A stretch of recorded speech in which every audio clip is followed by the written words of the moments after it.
एक बार माता पार्वती और महादेव कैलाश पर्वत पर बैठे थे। उनके सामने गणेश और कार्तिकेय दोनों भोजन कर रहे थे। तभी महादेव ने कहा, बेटों, नवरात्रि के समय तुम्हारी माता धरती पर पधारेंगी। तुम दोनों अपनी माँ के लिए ऐसा उपहार लाओ जो सदा उनके पास बना रहे। यह सुनकर कार्तिकेय ने कहा, पिताजी, मैं अपनी माँ के लिए ऐसा उपहार लेकर आऊंगा जो सदा उनके पास रहेगा। तभी नन्हे गणेश बोले, पिताजी, मैं भी अपनी माँ के लिए ऐसा उपहार लाऊंगा जो सदा उनके साथ रहेगा। माता पार्वती मुस्कुराकर बोली, बेटा गणेश, तुम तो बहुत छोटे हो, तुम भला क्या उपहार लेकर आओगे? ये सुनकर कार्तिकेय जोर जोर से हंसने लगे और बोले, अरे गणेश, तुम तो बहुत छोटे हो और तुम्हारा पेट भी निकला हुआ है, तुम उपहार कैसे लाओगे? तुम तो पिताजी के पास बैठकर लड्डू ही खाओ। ये सुनकर नन्हे गणेश रोते हुए बोले, नहीं, मैं भी अपनी माँ के लिए उपहार लाऊंगा, मैं भी अपनी माँ का बेटा हूँ। तभी कार्तिकेय अपने मोर पर सवार होकर उड़ चले। नन्हे गणेश ने कहा, पिताजी, मैं भी जा रहा हूँ। माता पार्वती हंसते हुए बोली, बेटा, तुम्हारे भैया तो मोर पर चले गए, तुम अपने नन्हे पैरों से कब तक जाओगे? तब तक तो मेरे जाने का समय भी हो जाएगा। फिर भी नन्हे गणेश दौड़ पड़े। रास्ते में अचानक बारिश होने लगी। कीचड़ में फिसलकर गणेश गिर पड़े और जोर जोर से रोने लगे। उसी समय कार्तिकेय एक सुंदर गुलाब की माला लेकर लौट रहे थे। उन्होंने गणेश के रोने की आवाज सुनी और पास आकर बोले, गणेश, मेरी मोर पर बैठ जाओ,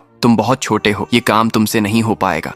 नन्हे गणेश गुस्से में बोले, जब तक मैं अपनी माँ के लिए उपहार लेकर नहीं जाऊंगा तब तक घर नहीं आऊंगा। यह सुनकर कार्तिकेय हंसते हुए अपनी माता के पास चले गए। महादेव ने कहा, बेटा, तुम सबसे पहले उपहार लेकर आ गए। कार्तिकेय बोले, पिताजी, गणेश तो कीचड़ में गिर गए थे, मैंने उन्हें लाने की कोशिश की, लेकिन वे बोले कि वे अपनी माँ के लिए उपहार लेकर ही आएंगे। उधर नन्हे गणेश कीचड़ भरे तालाब के पास बैठकर रो रहे थे। तभी वहाँ एक सुंदर कमल का फूल बोला, बेटा, तुम मेरे ऊपर आकर बैठ जाओ, तुम मेरे अपने हो। गणेश बोले, मैं अपनी माँ के लिए उपहार लेने आया था, पर मैं कीचड़ में गिर गया, मैं अपने भैया से हार गया हूँ। कमल ने कहा, बेटा, तुम मत रो, मुझ पर विश्वास रखो, मैं तुम्हें कभी हारने नहीं दूंगा। तुम समुद्र की ओर जाओ, वहाँ तुम्हें सुंदर फूल मिलेंगे, तुम अपनी माँ के लिए ऐसा उपहार बना सकोगे जिससे तुम जीत जाओगे। नन्हे गणेश ने कमल को कीचड़ से बाहर निकाला और अपने नन्हे हाथों में थाम लिया। कमल रोते हुए बोला, बेटा, हम तो कीचड़ में खिलने वाले फूल हैं। गणेश बोले, तुमने मुझे उपाय बताया है, तो क्यों ना मैं तुम्हें ही अपनी माँ के पास ले चलूं? यह कहकर गणेश कमल का फूल लेकर माता पिता के पास पहुंच गए। कार्तिकेय ने कहा, अरे, यह तो कीचड़ से कमल का फूल लेकर आया है। यह कहकर वे जोर जोर से हंसने लगे। तभी माता पार्वती बोली, बेटा, मैं इस कीचड़ में खिले कमल को सदा अपने हाथों में रखूंगी, मैं इस फूल से कभी अलग नहीं रहूंगी। महादेव बोले, हाँ देवी, यह कमल तुम्हारे हाथों में और भी सुंदर लग रहा है। कार्तिकेय बोले, पिताजी, मैं भी कांटों के बीच से गुलाब लाया हूँ, मैंने भी बहुत मेहनत की है, जीत मेरी होनी चाहिए। माता पार्वती बोली, नहीं बेटे, गणेश ने कीचड़ से निकलकर कमल को मेरी भेंट बनाया है, इस कमल को मैं सदा अपने हाथों में रखूंगी। इस खेल में गणेश ही विजयी हुआ है। ये सुनकर माता पार्वती, महादेव, गणेश और कार्तिकेय सभी जोर जोर से हंसने लगे। फिर भी गणेश रो रहा है क्योंकि कोई ने लाइक और कमेंट नहीं किया है।